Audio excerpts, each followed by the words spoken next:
Excellent. Well, welcome to a day in the life. And right now, as we walk through these circumstances, we're not able to capture stories the way that we normally would. But one of the things that's important for us, and has always been important for us here at Hoboken Grace, is for people to be able to hear the stories of the rest of those who are in their family, and for us to be able to connect in that way. And so today we have Danny with us.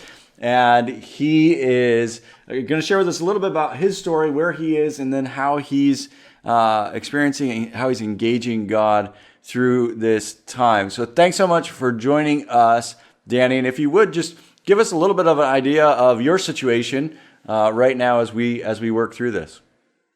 Hey, Chris. Obviously, great to see you. Been super thankful for your commitment to the church and the community throughout this. I am surviving currently in a place in Jersey City, which I'm super grateful for. Been kind of pouncing around a little bit the last few weeks, but have something for the whole month of April, which is great. And currently just really praying and looking forward to the future because unfortunately, like so many other people in the country and world, I guess, I was furloughed last week from my current role. So, I'm just in a interesting spot that's shared by many, but unique to everyone individually, I suppose. Yeah. So just really working hard to finding strength and joy and contentment throughout this whole process. Just a little bit of another quick question. I know this wasn't what we planned on talking about, but I think that this is important. As you have walked through this, have you been able to file for unemployment? What is your experience with that, Ben? Is there anything that maybe any advice that you'd give to those in our family who are working through that right now? Yes. So, fortunately, it seems like New Jersey wasn't as inundated, at least from a technological standpoint, because I was able to file relatively seamlessly through their website and had a follow up email the next day. Unfortunately, after that point, I haven't heard too much. It's only been a week, so I'm not overly concerned. But I do believe that the process is usually long, but they have found ways seemingly to streamline it a little bit due to our current situation. But I don't have too many other updates other than that. I don't necessarily know exactly what's going to come in financially based off of the legislature that passed a few Right. weeks ago and stuff like that. So, you just got to kind of wait and be patient. It's out of my hands at this point. Yeah, that's really good to hear. And I just want to encourage those who are working through this, because I have had a couple conversations with people who are in that situation where they've been furloughed and they've said, well, I'm just going to wait. I think it's going to come back. Don't wait.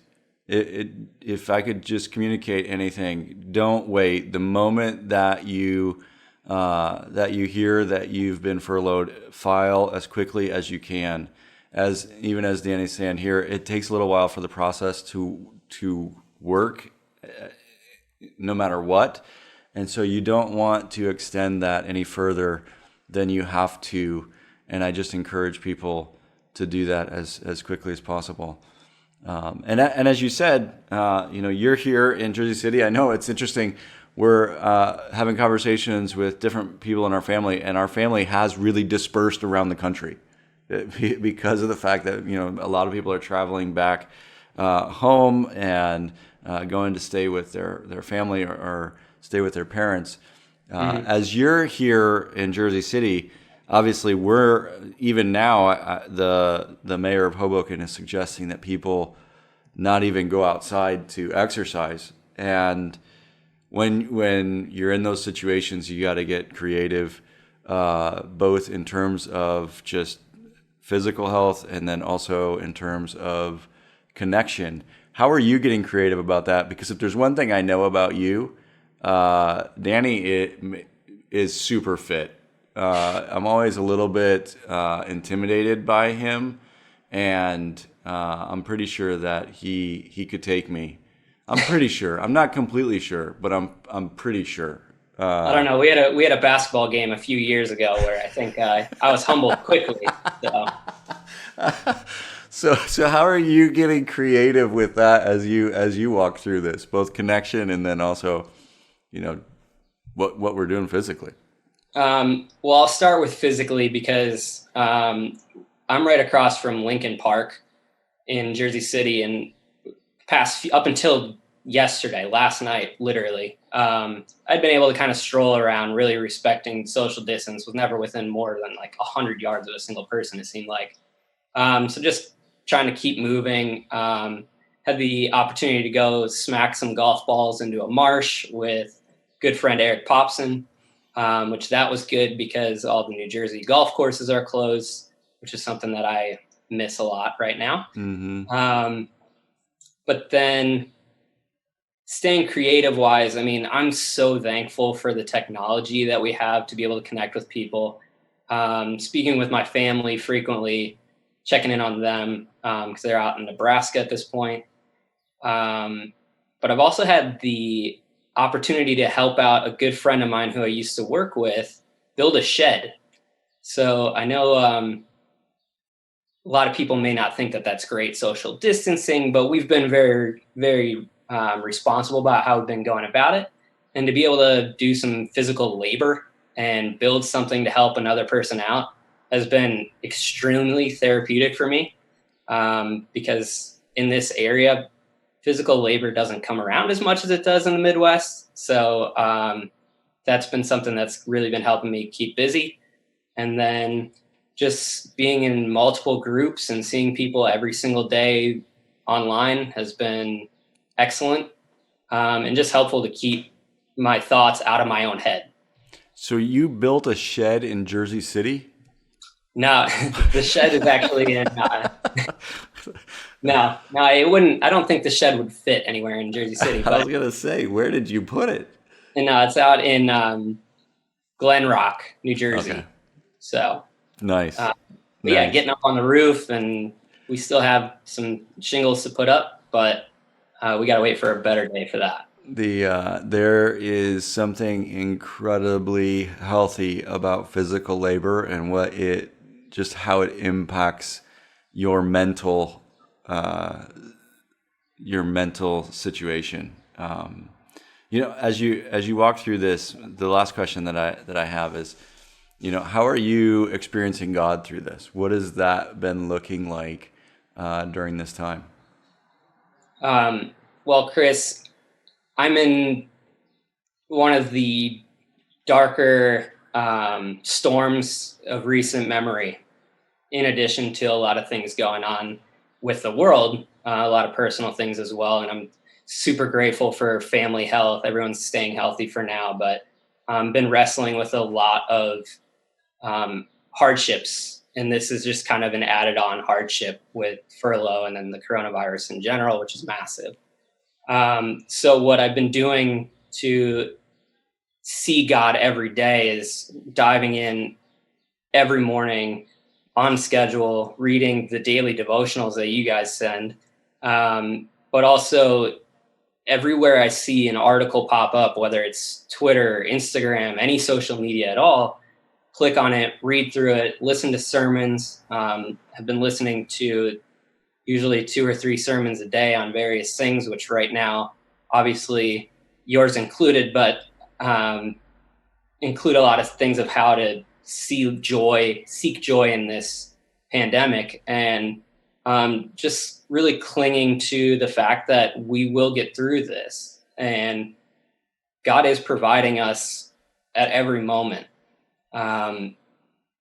Being in the situation I'm in, isolation is very rough. Mm-hmm. But at the same time, there's a lot of blessings with it. It takes away a lot of other temptations to do things that would be leading me away from God rather than to God. So just really making it a point to use this time to grow in my faith and not waste this opportunity. Not much to do right now. Literally not allowed to go outside, technically. So what better way than to just seek his truth through his word and seek wisdom from people like you and other pastors around the world, to learn what he's doing in my heart right now. That's awesome. That's awesome. And I think you hit it. It's interesting as you walk through this. Sometimes the amount of time can actually become paralyzing, and just trying to embrace that and to utilize that time, both in terms of how it is that we're seeking God, but then also in terms of rest. I think one of the things that I really want to emphasize to people is it's okay to do nothing. It's okay to rest. It's okay to stop. And I think it's so counterintuitive to us, because when we get into trouble, we want to move faster, especially in the New York area, right? That's our default. But it's okay and it's necessary to rest as well. And so, listen, I really, really, really appreciate you coming on with us. I wish I could flip my screen around and share it with you so you could see that you're at the top of my prayer list and have been for the last couple of weeks. And so I just want you to know that. And for our family, as we're engaging these stories and as we're walking through this together, for us to be praying for each other. There's so much going on. And like you said, a lot of us are going through the same things, but all of it's individual. And there's all these different factors that play into that. And so I just thank you so much for coming on. I appreciate you guys so much. Love you. All right, brother. Talk to you soon. And for those of you who are watching, thanks for joining us for A Day in the Life.